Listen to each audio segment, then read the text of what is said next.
I am a girl from a village of Andhra Pradesh in India. I am 22 years old.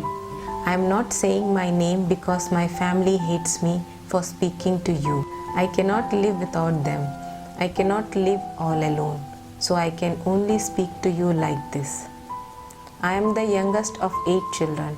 I have 2 brothers and 5 sisters. My father left us when I was very small. My mother struggled to feed us. She worked as a coolie in her fields. One day, the Salesian sisters of Don Bosco visited our village. They became a source of mercy for me. They took me with them. I stayed with them and studied up to grade 10. When I returned home after that, my family asked me to stop studying and get married immediately. They feared that if I were better educated, I would want a better husband, which would mean giving a higher dowry and that we could not afford. I refused to marry so young. I wanted to study more. I pleaded with my mother and she agreed with me. My brothers threatened to stop supporting me and my mother. Then they gave me a good thrashing. One day I ran away to Vijayawada, to Navajivan Bal Bhavan, which is Don Bosco's home for children. The director, Father Koshi Thomas, was the second source of mercy for me. He took me to the government district child welfare committee. They called my mother, brothers, and even my father. They promised that I could continue my studies, but back home, the entire family started abusing me. My sisters were also against me because they had married very young too. Actually, it is very sad because one of my sisters is only 28 and her husband is already dead. In India, it is so difficult for widows to remarry no matter how young. Not only that, the daughter of another sister of mine is already married and she has a child. So my sister is grandmother at the age of 30 and I am a grand aunt at the age of 22. They beat me up, hit my head against the wall till I was bleeding. They cursed me as a bad omen. They said I am a shame on the family. By remaining unmarried at my age, they even discussed killing me to remove this shame. This is called honor killing in our country. My mother was as helpless as me because she was just a woman abandoned by her own husband. When another boy was brought to marry me, I ran away again to Father Koshi. He is a true angel of mercy.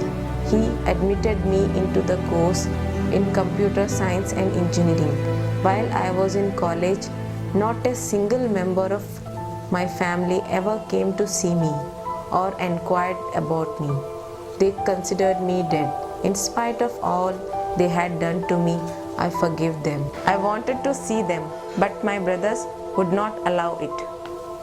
I studied well and I was the topper in my class. My father then came to take me to his house. He promised to allow me to study.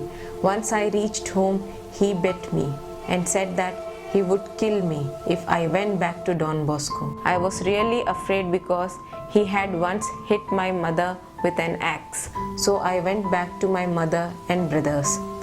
The old ritual began all over again.